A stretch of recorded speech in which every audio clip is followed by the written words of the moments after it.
Welcome back dito sa channel natin. Andito tayo ngayon sa Mall of Asia. Magbibigay tayo ng latest update sa expansion project na ginagawa dito. Ito na ngayon ang progress dito sa North Wing expansion ng Mall of Asia. Ayan, makikita nyo naman dito sa harap ng mall ay tapos na.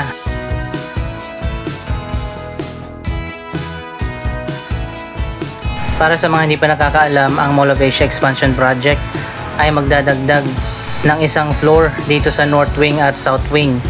Pero yung South Wing ay tapos na at ito na lang North Wing ang ginagawa sa ngayon. Yung sa gitna at sa likod ng mall ay meron na ring third floor.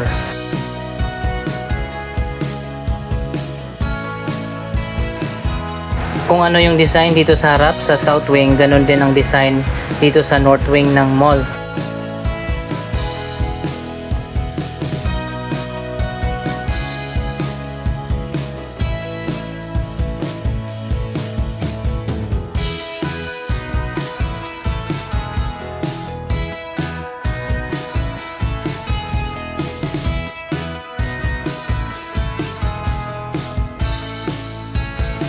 Dito lang pala sa harap ang natapos na ang finishing, pero dito sa gilid ay ginagawa pa.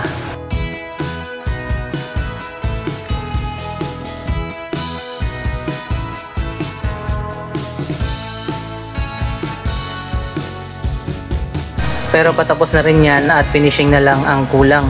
Siguro by December bubuksan na ang North Wing ng Mall of Asia.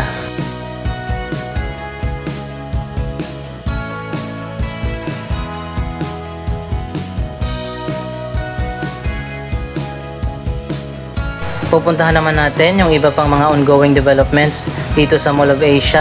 Katulad ng bagong Sky Garden doon sa likod na binuksan na pero may area pa rin na ginagawa pa.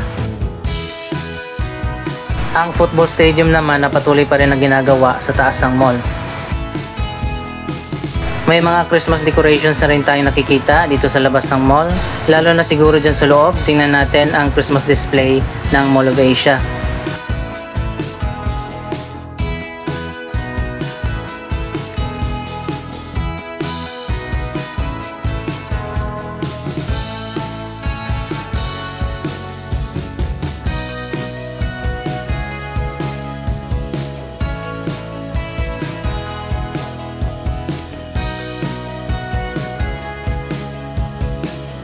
Ito naman ang bagong LED screen dito sa Mall of Asia Arena. Pinalitan yung lumang LED screen at ito na ngayon mas bago, mas malinaw na giant screen na ginamit pa noong FIBA World Cup.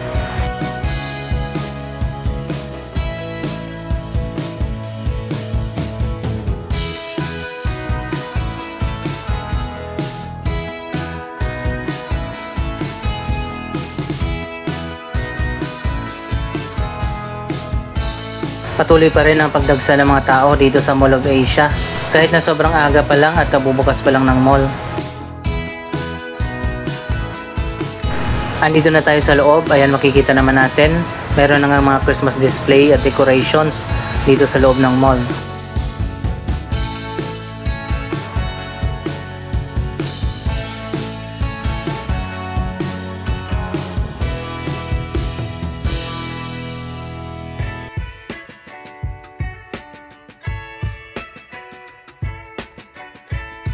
Yung skylight na nasa ceiling ng mall, tumatagos dyan yung liwanag galing sa labas.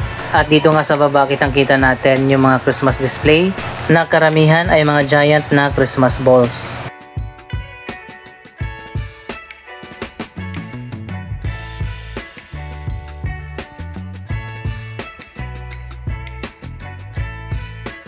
Doon sa taas may nakikita din tayo ng mga giant na stuffed animal. Puntahan natin yan, pati na rin yung bagong North Wing ng Mall of Asia.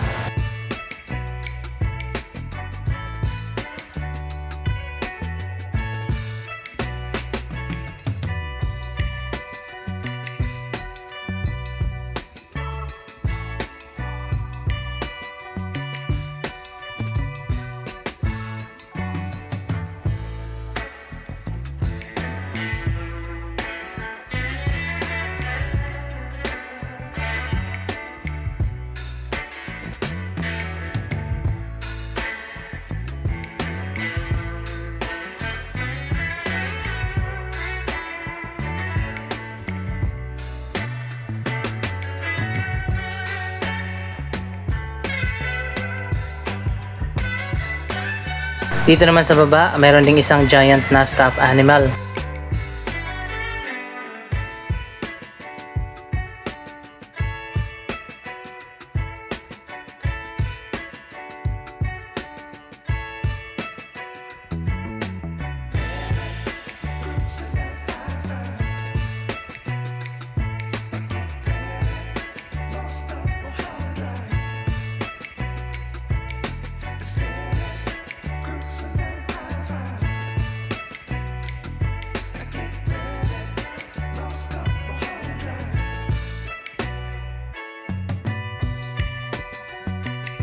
Dito sa kabila sa North Wing, magbubukas pa lang yung mga bagong flagship stores.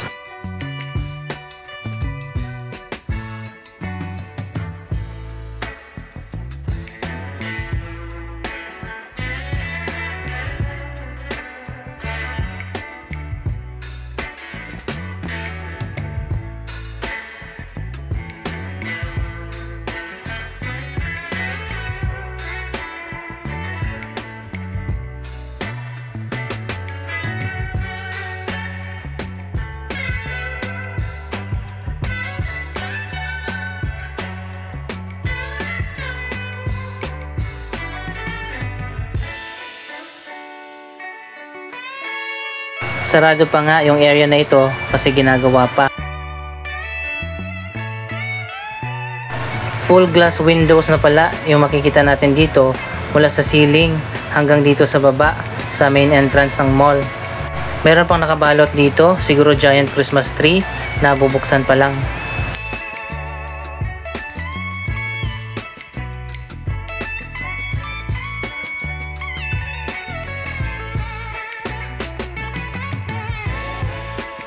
So ayun guys, sobrang laki pala nitong giant stuffed animal na nakita natin kanina.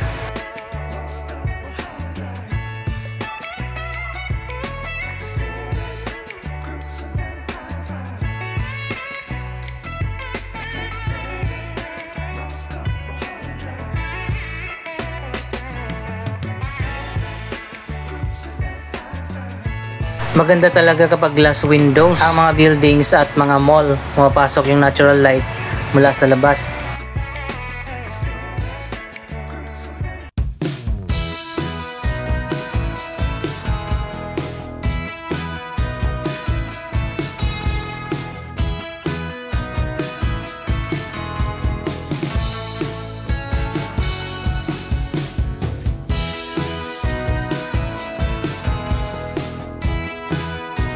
Ito yung area na papunta sa bagong North Wing, kaso sarado pa nga ito ngayon dahil ginagawa pa.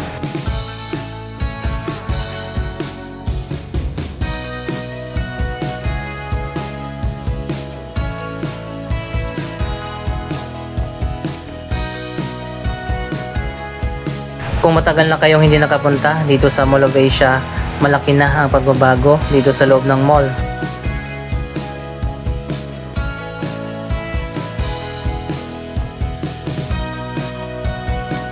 Yung dating food court na nasa second floor ay nandito na ngayon sa third floor. Ibang-iba na rin yung food court kumpara sa dating food court na makikita natin sa MOA. Yung skating rink na dati ay nasa ground floor, nandito na rin ngayon sa third floor.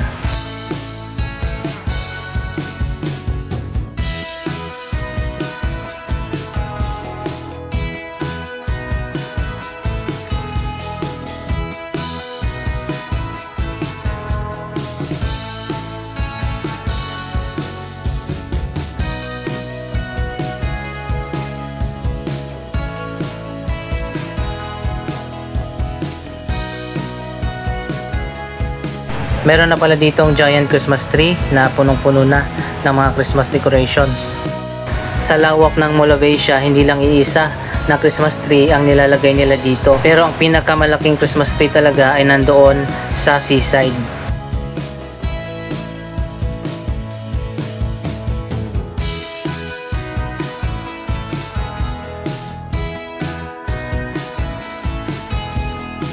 Ito yung mga bagong escalator paakyat doon sa taas sa may rooftop kung nasaan ang bagong football stadium.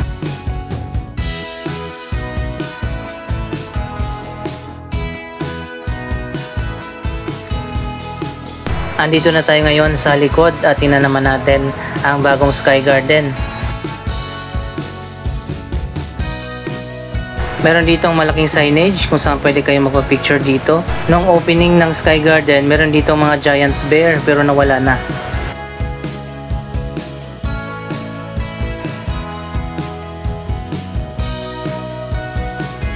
So ayan guys, para sa mga hindi pa nakapunta dito, mala resort style ang design ng bagong Sky Garden ng Mall of Asia. Ito naman yung hagdanan na paakyat pa doon sa pinakataas.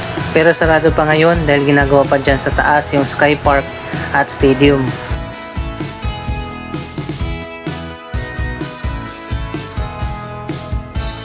Meron dito mga iba't ibang water features katulad ng artificial pond, water fountain, at artificial na waterfalls.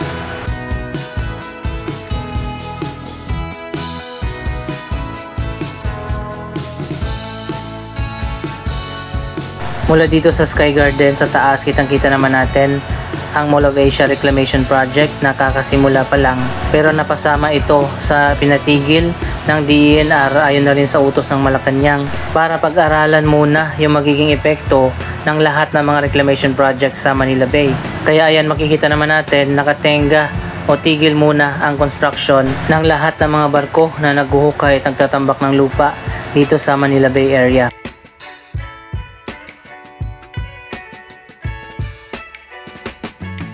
Ayan guys, meron nang naitambak dito sa likod ng Mall of Asia Seaside. Sa ngayon, hindi pa natin alam kung kailan muling magbabalik o papayagang muli ang lahat ng mga reclamation projects dito sa Manila Bay.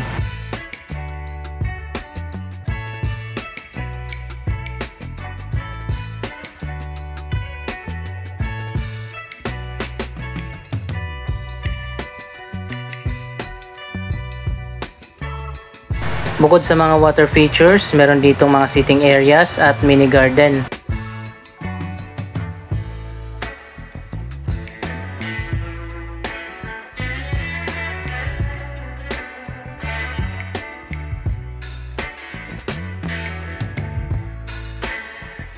Meron pa dito mga nakabalot na bubuksan pa lang, hindi pa natin alam kung anong meron dyan sa loob.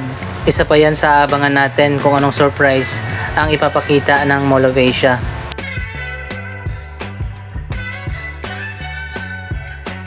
Sinarado pala muna itong bench na nagiging tambayan habang nanonood ka ng Manila Bay sunset. Madalas kasi maraming nakahiga dito at natutulog.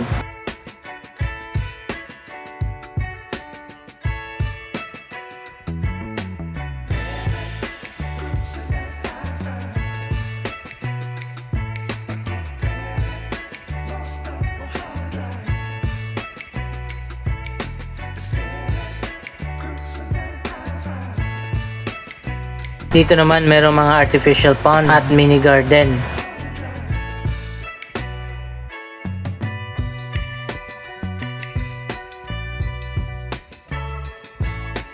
May restroom na rin dito, pati na playground area para sa mga bata at mga isip bata.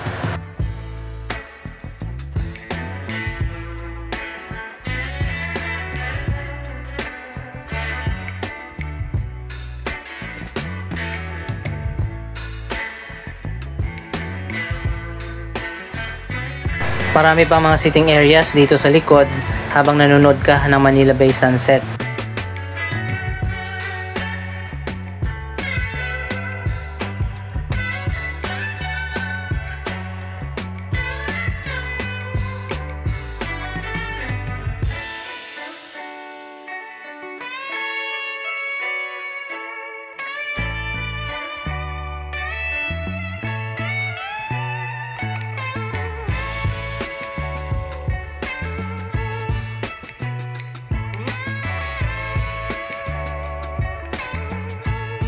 Sa taas ng mall, patuloy pa rin na ginagawa ang bagong football stadium at ang Sky Park.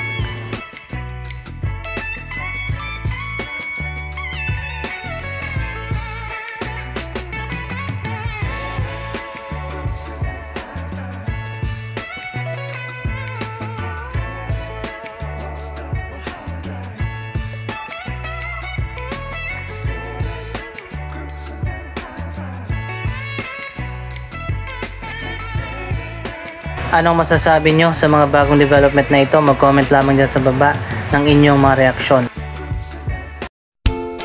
Maraming salamat sa inyong panonood. Don't forget to like, share, comment, at subscribe. Thank you for watching!